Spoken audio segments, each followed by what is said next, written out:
நம்ம என்ன பண்ணிகிட்ருக்கோம்னா டிஎன்பிஎஸ்சி மேக்ஸை டாபிக் வைஸ் பார்த்துட்ருக்கோம். மென்சுரேஷன் டாப்பிக்கில் இப்போ இன்றைக்கி என்ன பார்க்க போகிறோன்னா இந்த ப்ராப்ளம் தான் பார்க்க போகிறோம்.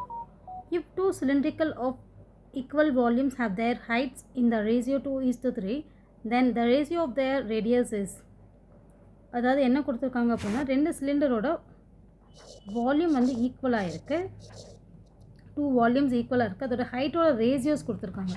ஸோ ரேஷியோஸ் அப்படின்னு வந்தாலே பை போட்டு எழுதணும். h1/h2 = 2:3. அப்போ எனக்கு h1 என்னவாக இருக்குன்னா 2 × h2/3 இருக்கும். இந்த மாதிரி ரீப்ளேஸ் பண்ணி எடுத்து வச்சுக்கோங்க. நெக்ஸ்ட் என்ன சொல்லியிருக்காங்கன்னா 2 வால்யூம்ஸ் ஆர் ஈக்குவல். அப்போ வால்யூமோட ஃபார்முலா πr²/h. ஃபஸ்ட்டு வால்யூமுக்கு நான் r1 h1 second வால்யூமுக்கு r2 h2 radius and ஹைட்டை வந்து நான் வேரியேட் பண்ணி எழுதி வச்சுட்டேன். இப்போ என்ன பண்ணுறோன்னா இதை சிம்பிளிஃபை பண்ணுறோம். ஸோ ஃபஸ்ட்டு பை கேன்சல் பண்ணியாச்சு. நெக்ஸ்ட்டு h1ஓட வேல்யூ அங்கே ரீப்ளேஸ் பண்ணுங்கள். 2h2/3 r2² h2 value h2 தான். நமக்கு என்ன ரேஷியோ வேணும்னா ரேடியஸோட ரேஷியோஸ் கேட்டிருக்காங்க. ஸோ r1² r2 ரைட் சைட்லேருந்து லெஃப்ட் சைட் கொண்டு வாங்க. தென் h2/2 × h2 × 3. 3 நியூமரேட்டர் போயிடும், ரிமைனிங் ரெண்டும் டினாமினேட்டர் வந்துடும்.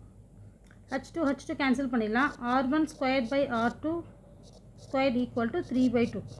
இங்கே நமக்கு ரேஷியோஸ் வந்து r1/r2 தான். அப்போ என்ன பண்ணுறோம், ரெண்டையும் ரூட் எடுக்கிறோம். ஸோ √3/√2. Ratios R √3:√2. இதுதான் ஆன்சர். So thank you.